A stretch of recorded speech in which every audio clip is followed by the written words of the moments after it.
La cámara. Buenos días, doctora. Buen día a Buenos todos. días. Damos inicio a las entrevistas personales para el cargo destinado a cubrir un cargo de juez, reitero, un cargo de juez con destino al Colegio de Jueces del Interior, con asiento de funciones y residencia en la ciudad de Cutralcó. Doctora Macaya, una breve presentación, nos conocemos, Sí, así que sí, sí, ya me conoce. conoce el proceso. Sí, bueno, mi nombre es Gabriela Macaya, soy nacida, criada en Cutralcó, trabajo en el Poder Judicial hace 35 años, hace 10 que soy fiscal del caso en la misma jurisdicción y bueno, creo que ya he pasado varias veces por el consejo y el resto de la información la vieron también en mi currículum. Básicamente creo que eso es lo para resaltar. Bien. Eh, Sí, Consejera, doctora, buen día. Buen día, doctora. la consejera Lozano. Doctora, cuéntenos qué la motiva para presentarse precisamente a este cargo que está concursando. Me motiva, antes que nada, un deseo de superación en mi carrera profesional. Como dije, yo hace 35 años que estoy en el Poder Judicial. Empecé como agente administrativa atendiendo la mesa de entrada de la Fiscalía. Después, bueno, hice despacho, secretaria de inspección, fiscal del caso. O sea que básicamente siempre me he desempeñado haciendo investigación. Entonces, me interesa un cambio, otra mirada. Me atrae mucho la función del juez, de resolver. Creo que el juez es más estudioso, estudia más que el fiscal, por ejemplo, porque cuando tiene que resolver, a veces hace más estudio de dogmática, por ejemplo, para llegar a determinadas resoluciones. A mí me gusta estudiar, estoy siempre capacitándome y creo que también está demostrado mi interés en este cargo, que no es la primera vez que rindo. Yo ya he rendido como 4 veces para el cargo, 4 o más veces para este cargo.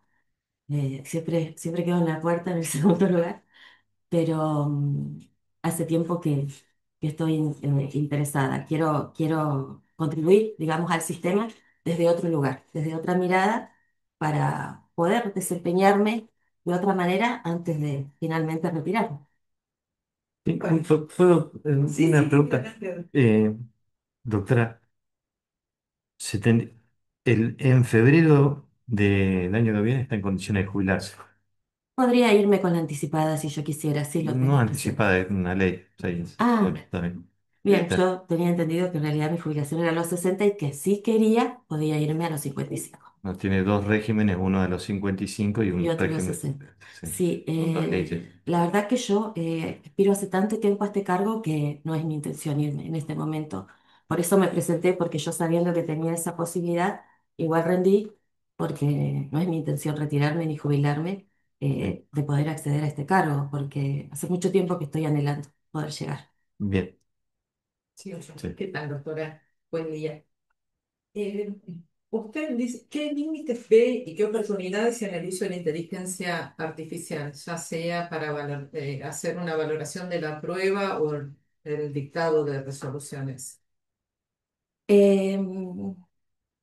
Límites, la verdad que yo me atrae mucho la inteligencia artificial.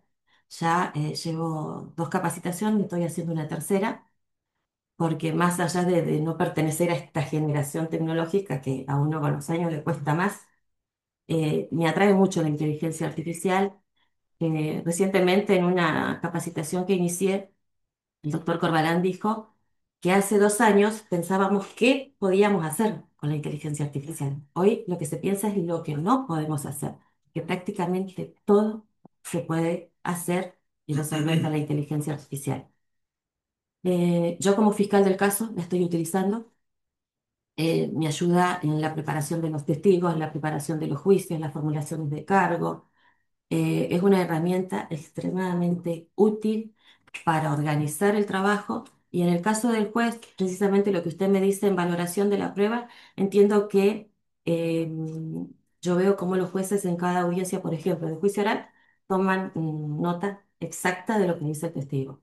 Creo que una ayuda podría ser hacer un resumen rápido de esas notas pero la valoración termina siempre siendo del juez. Entiendo que hay que saber ponerle el límite a eso precisamente.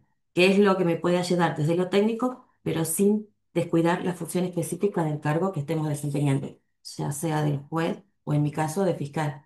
Porque yo cuando la utilizo y la aplico a determinados casos, eh, siempre la vuelvo a revisar, hago correcciones de acuerdo a mis convicciones, a mi forma de trabajo, y también hay que tener cuidado especialmente en el tema de jurisprudencia, porque si bien la inteligencia artificial es muy completa, está muy actualizada, yo trabajo con los programas pagos que tienen más información. Cuando la inteligencia artificial hay información que no la tiene, inventa.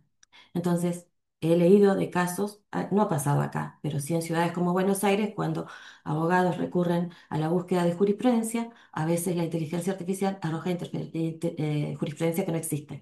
Entonces, también es importante eso, corroborar la información, porque no siempre es exacta. Hay que aprender a manejarla. Hablando de aprender, ¿cómo la utiliza la inteligencia artificial entonces para que no alucine, digamos, la inteligencia? La importancia es darle la mayor, cuando uno hace un prompt, que es, digamos, la consigna que le damos, el pedido que le estamos Sí, dando a la sí. inteligencia artificial, lo importante es dar la mayor cantidad de detalles, especificaciones, Pero entonces legislaciones. si se promptea, no alucina.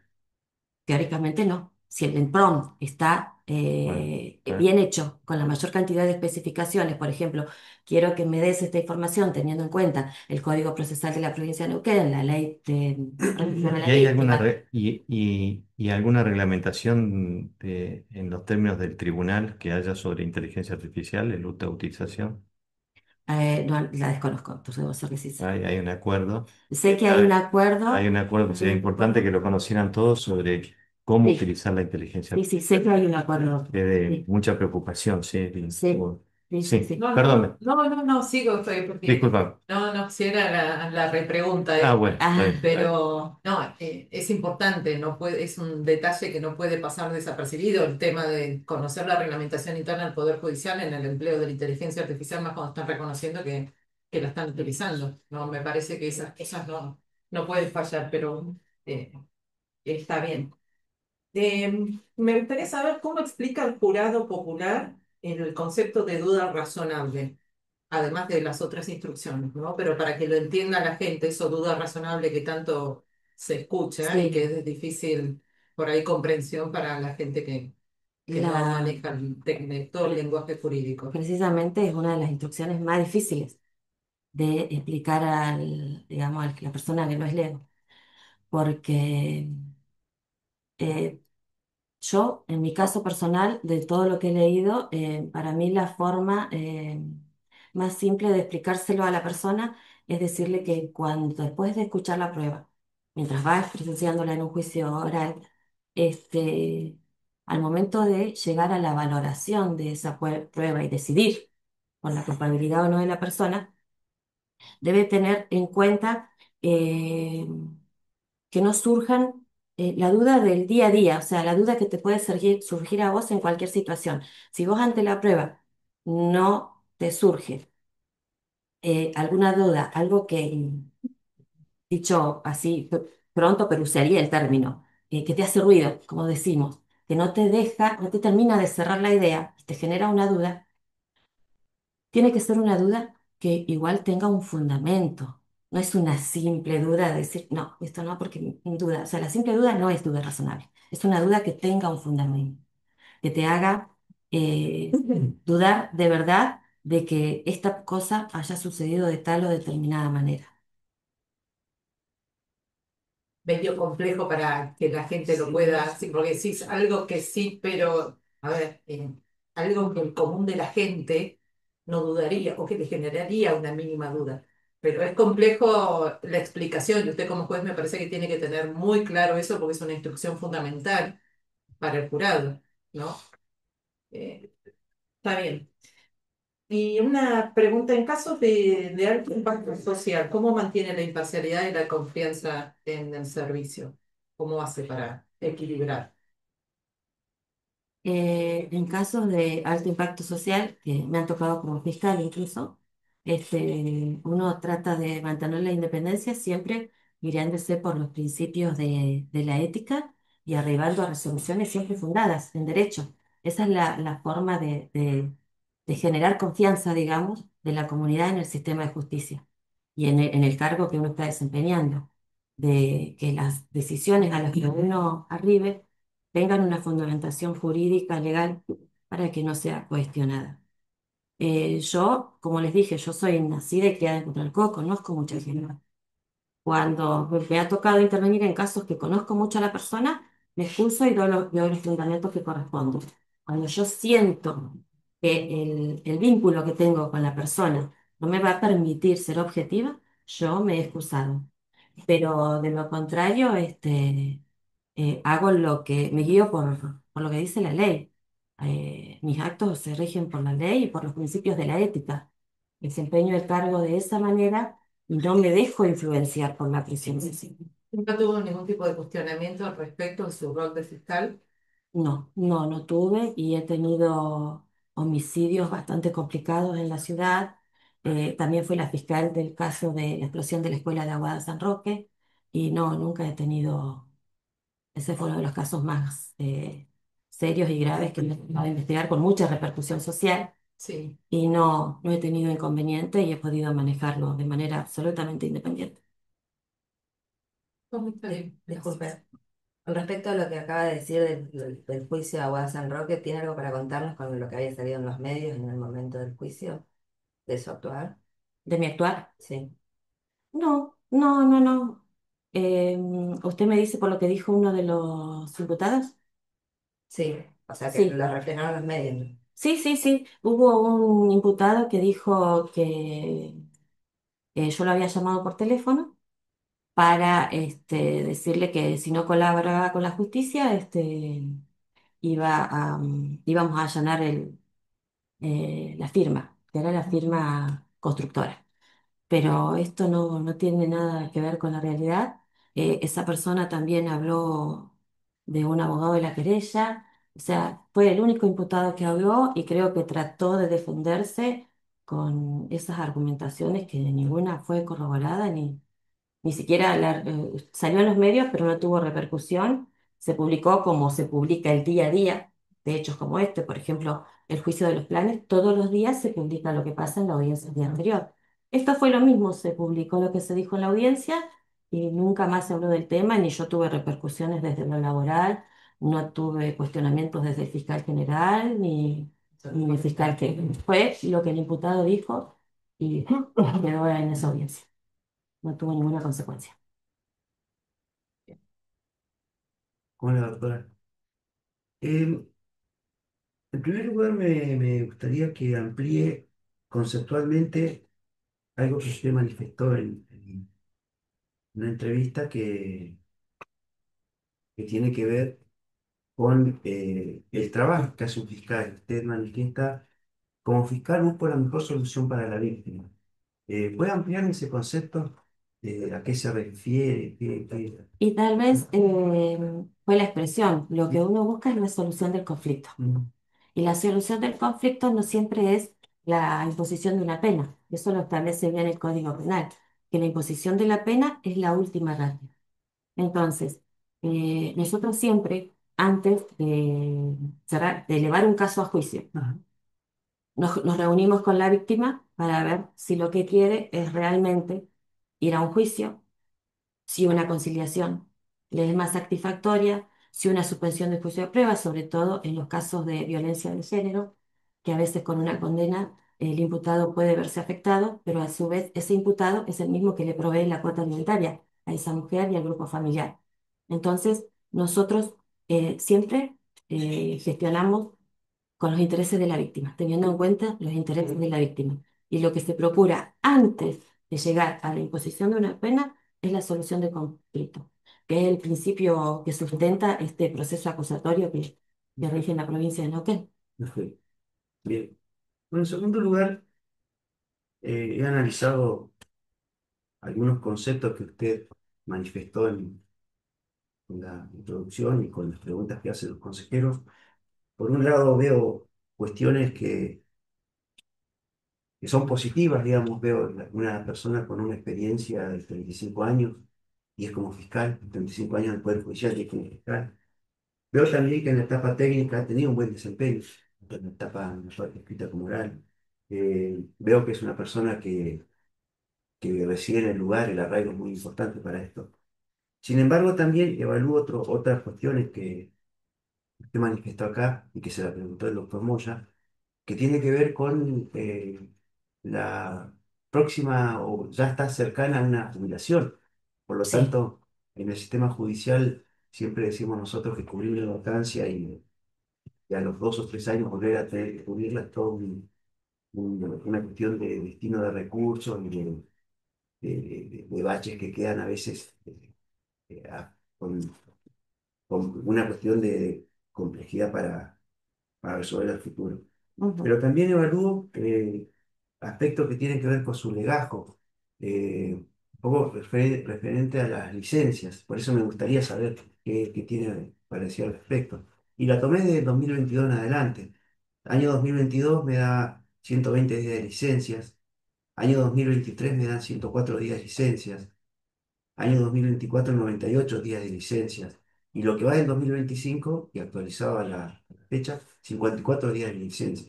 Entonces son aspectos que me gustaría que tiene la posibilidad usted de alguna manera de defenderse para que este consejo y este consejero tenga también una evaluación general de, bueno, de todo lo que yo le digo, lo pueda manifestar. sí. Arranco por el último año. Usted me dice que este año tengo 54, 54 según el días. informe de recursos No, no, humanos. sí, sí, yo no lo he visto, la verdad que no lo he visto. Pero 54 días y llevamos 45 de licencia que nos corresponden Está bien. las ferias o la compensación. Y lo que me resta por compensar son solo 5 días de Ah, bien, licencia. bien, bien. Perfecto. Puede haber alguna, en el medio algún certificado médico, pero no he tenido problemas de gravedad, porque yo Ajá. en el año 2018 y 2019 tengo 4 cirugías de Sí, lo columna, recuerdo. entonces esas sí fueron licencias Ya. largas por la Sí, sí. rehabilitación.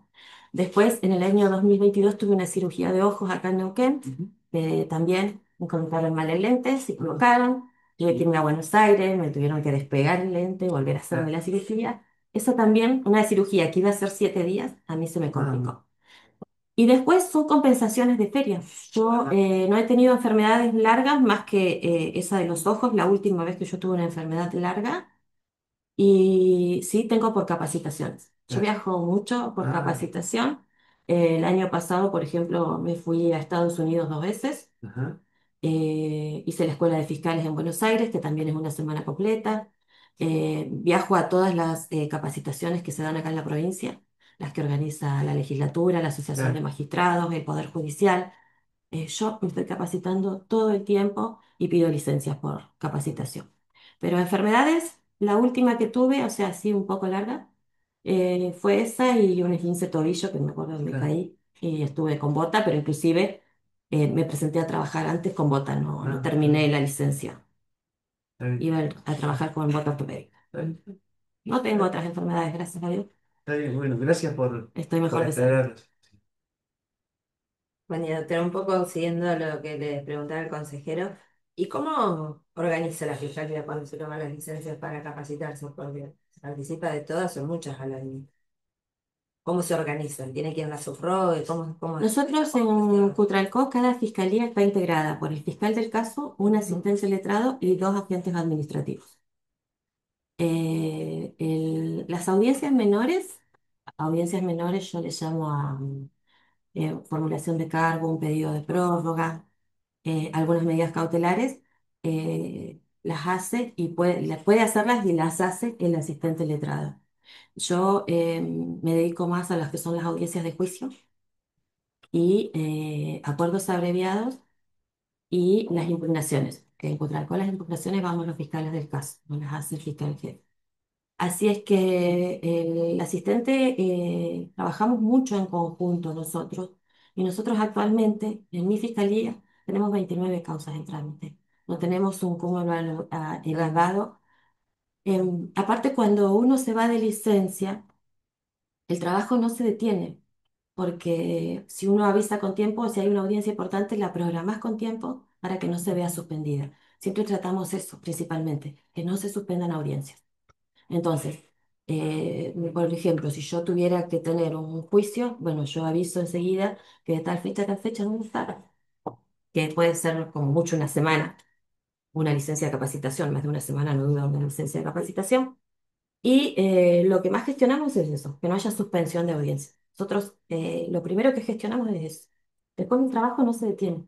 Bien. ¿Y cuántas audiencias diarias tiene un juez más o menos en el interior? ¿Sabes? En el Claro que se interior, postula. y estas audiencias, sean las de juicio, sacarlo las de juicio, y cuatro, cinco, a veces menos. En la oficina judicial de Cultralco, por mes se están llevando a cabo en promedio 85 audiencias. Por más 85. ¿Y qué opinión tiene de la Oficina Judicial? La ¿Cómo funciona? Cultralco es excelente, excelente. Tienen una atención, tienen mucha calidez humana, están siempre atentos ante un planteo como el que yo le digo de que uno pueda tener una licencia y hacemos las gestiones para que no se suspenda la audiencia. Si tenemos que hacer audiencias en la tarde, también ellos tienen en cuenta de que todas las partes puedan comparecer sin que se compliquen sus agendas, sin que la audiencia pueda verse afectada. Trabajamos mucho en equipo con la oficina judicial, atienden Bien. muy bien a las partes. Y por último, que me gustaría que me identifique de forma más específica cuál sería su aporte en caso de acceder al cargo, porque le dijo que quería aportar desde otro lugar. ¿Cuál sería el aporte específico al colegio de jueces si usted Yo creo que sabe? básicamente el aporte viene dado desde la experiencia que tengo en el sistema y desde la experiencia que tengo en el sistema acusatorio, porque el sistema entró en vigencia en el año 2014 y yo en el año 2015 ya desde esa época soy fiscal del caso y en el año anterior me desempeñaba ya como asistente letrado en la Fiscalía de Ejecución, así que yo hacía las audiencias de ejecución de la pena. O sea que he participado y me he capacitado mucho en lo que es la oralidad. Entiendo que para ser juez hay que tener un buen manejo de la oralidad, el haber participado de tantas audiencias, porque llevo más de 2000 audiencias realizadas, te permite ver la posición de la víctima y del imputado. Entiendo que también eso me permite tener empatía, poder ubicarme en el lugar para poder reconocer vulnerabilidades, que el sistema no las profundice, pero siempre teniendo en cuenta la igualdad de armas, porque yo también tengo en claro que yo vengo desde una fiscalía, siempre he sido fiscal, y a veces las partes pueden suponer, de hecho se hace cuando llega un defensor o llega un fiscal, siempre se piensa, bueno, si un defensor, o esta va a venir toda mano dura, si es un defensor, no, este es garantista y con él va a costar todo. Pero creo que la cantidad de años que llevo en el servicio te permite ver eso precisamente, cómo posicionarte para que se respete la igualdad de armas, para que se respeten las vulnerabilidades, pero sin llegar, digamos, a un favoritismo o a una inclinación o predisposición para una de las partes, sino que se respeten sin llegar a revictimizar, sin que el sistema revictimice. Que esas vulnerabilidades, que por lo general son de mujeres, niños o ciertos sujetos de la sociedad discriminados, se vean equilibradas, o sea, sean consideradas, esto que es lo que nos dice la perspectiva de género, ¿no? Poder identificar los sesgos, los patrones, para que el sistema no los, eh, digamos, no los replique. Gracias. Sí. Buen día, doctor. Buen día. Yo le quiero hacer una sola pregunta que es más de opinión respecto de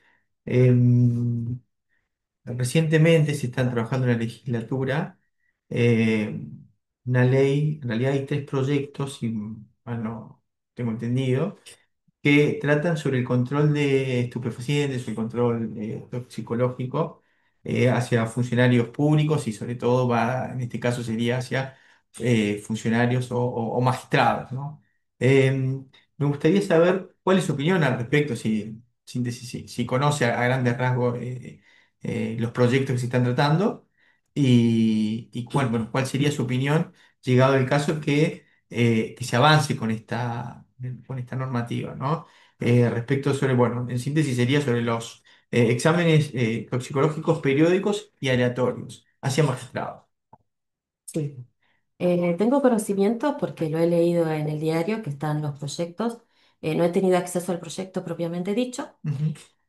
pero yo estoy de acuerdo. Creo que toda herramienta que sirva para dar legitimidad y transparencia al sistema siempre va a ser útil, siempre va a ser beneficioso. Lo que yo creo es que, de acuerdo a los resultados de esos controles, deben ser las medidas a adoptar. Creo que, como en cualquier caso judicial, cada caso es diferente y debe ser tratado de manera única y diferente. El consumo puede darse de forma aislada, puede ser ya una enfermedad. La persona que consume a diario. También puede ser por una prescripción médica, alguna medicación que reciba una persona. Entiendo, Sí. entiendo que, por eso a lo que yo apuntaba es esto, que cada caso debe ser tratado de manera particular. ¿Usted cree, perdón, interrumpa, que el consumo aislado debe ser tratado con alguna excepción? Eh, por ahí tal vez dar la recuperación de rehabilitación, porque si es aislado, creo que es distinto a la persona que ya está Usted no enferma ha y que tenido está.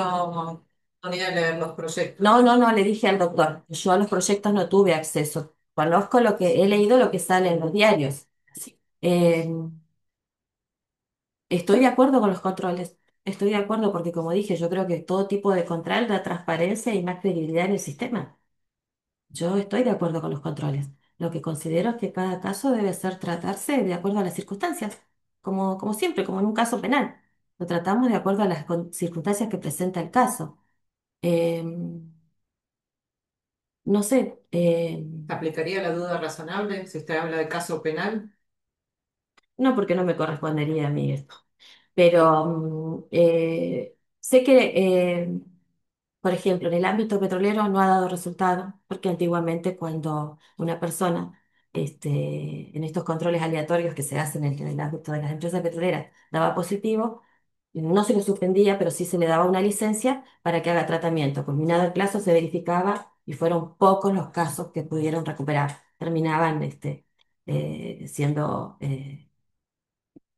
¿Y a usted le parece que se puede equiparar la responsabilidad en la función de un magistrado, de un funcionario con la de un empleado no, petrolero? no, por eso, Está equiparándolo y haciendo no, un comparativo estoy ahí que me hablando, preocupa, Digo, como preguntas. diciendo, es lo mismo, más no, allá no de es las lo medidas que mismo, tome el empleador, con la no es gente lo a mismo, cargo y en las condiciones, pero me parece que la no es responsabilidad lo es un mismo por poco esto mayor, ¿no? que yo le hablé de la transparencia y la credibilidad. Nosotros, en el acto diario, cualquier funcionario judicial debe mostrar buena conducta, ética y en su vida diaria. Nosotros no somos como el común de la gente y debemos tener muchísimo cuidado en nuestros actos. Aunque sean personales, nosotros siempre tenemos que mantener la buena conducta y la buena imagen. Totalmente existen principios rectores por los cuales se debe regir justamente un magistrado, ¿no? Exacto, En ese exacto, sentido, exacto. eh, Hay por ahí disposiciones, la sí. analogía que hizo también me dejó No, no, pero yo a lo que pensando. iba es que no es que esté comparando el cargo. Lo que yo dije, que si bien yo considero que por ahí una persona con un consumo aislado merecería una oportunidad de recuperarse, tal vez con una suspensión, no con una licencia, con una suspensión sin goce de haberes, a eso me refería yo. Entonces, Ahí ya le estoy poniendo un poquito más de gravedad a la lo respuesta. que yo Pero, estoy está bien. diciendo es que se ha demostrado que en definitiva eso tampoco ha servido y dar la oportunidad, porque es muy difícil para la persona salir de las adicciones. Pero nosotros, si lo consideramos, ahora que tenemos la ley de narcotráfico y se ha considerado que haya un equipo de salud que si bien no está instrumentado para poder ayudar a la gente que consume, ¿por qué no al funcionario? En un caso aislado, de consumo aislado estoy hablando, ¿eh? No a la persona que consume. Bueno, ¿No debería ser a la inversa? Si yo tengo una función de tanta relevancia, con tanta responsabilidad en una situación así, en un caso ujú. aislado, ¿no debería replantearme pedirme una licencia y evitar llegar a eso? Sí, sería lo mejor. Sí, tienes razón, sería lo mejor. Y bueno, en el caso, por consumo de alcohol, han destituido A fiscales. jueces, sí, a jueces, sí, tienes razón, tienes razón. Presidente, me surgió una pregunta, doctora, no específicamente por este tema, pero usted en tres respuestas citó el concepto de ética Ujú, y se me viene a la cabeza algo que tiene que ver con el código de ética, está sancionado en la ley penal, procedimental. Querría preguntarle qué conocimiento tiene, si es que se ha avanzado en el Colegio de Jueces sobre este tema ujú. y en ese avance, porque han pasado ya varios años, ¿por qué considera que no avanza desde su visión como fiscal, no? Porque está fuera de hoy del Colegio de Jueces. Sí, porque en realidad no tengo acceso a eso porque sé que los jueces lo trabajan, pero eso es un trabajo que no trasciende, muy cerrado. Ah, Ellos se viene trabajando sí, desde claro. el 2014 y no han podido avanzar porque no se ponen de acuerdo, porque algunos están de acuerdo con establecer un código, pero hay otros que no, no llegan a un consenso. Mire, Y la verdad que pero ¿y qué podrá hacer lo que y yo se... no le encuentro, Ah, no encuentro el sentido porque es una obligación que tenemos, o sea, es algo que se impone de por sí, o sea, creo que no debería discutirse, creo que debería bueno, estar ya reglamentado y en aplicación, eh, Bien, gracias. Sí. Otro buen día. doctor.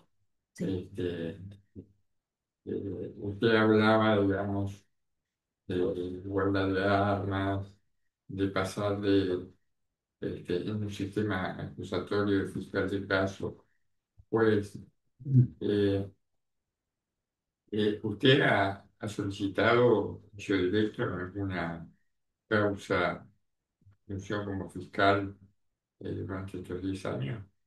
No, una sola vez y no tuvimos, no prosperó. Los defensores, cuando lo hemos conversado, porque si bien no hacemos el pedido formal, lo hemos conversado, pero ellos dicen que ellos se deben a su cliente y no pueden hacer una regla tramprón, porque siempre prefieren el espacio de debate, de conversación, de gestión, para dar una salida alternativa al caso, antes que un juicio directo. Entonces, ¿Cuál no profiere. significó eh, la palabra del defensor frente a la oposición del defensor resuelve el juez? Y Sí. entonces, Seguimos trabajando con ¿cuál es su el. opinión del juicio directo? Y sería una herramienta, es una herramienta que podría dar mucha celeridad y descongestionar el sistema más rápidamente. Pero entiendo que en definitiva llegamos a la misma solución, tal vez con un poco más de tiempo, pero terminamos llegando a la misma solución. Porque el juicio directo, La igualdad de armas no limita la defensa del juicio directo. por eso le digo que el defensor siempre nos plantea esto, de que ellos necesitan un tiempo, necesitan conversarlo con el cliente, porque no. Es como que no alcanzarían, no tendrían la oportunidad de desplegar su labor adecuadamente. Entonces necesitan de ese tiempo, que ya le digo, a veces con más tiempo, pero se termina llegando a la misma salida, porque los casos de juicio directo son los casos en flagrancia, que ya estamos prácticamente desde la fiscalía con todas las evidencias que necesitamos. Que tener los sentidos. Usted va al mar, va a ver que el cielo se toca con el agua, y eso no existe en realidad. Pero bueno, y por último, ¿cuál es su opinión sobre la ley de reiterancia? Que ya fue sancionada, ¿no? Sí. Eh, y sobre la aplicación de prisión preventiva en caso de que un procesado tenga otro proceso, aunque sea por otras causas este, vigentes. Yo estoy de acuerdo con la reiterancia porque lo que hace es brindar más herramientas, en este caso al juez, para que evalúe los riesgos procesales para el caso de disponer o no una prisión preventiva.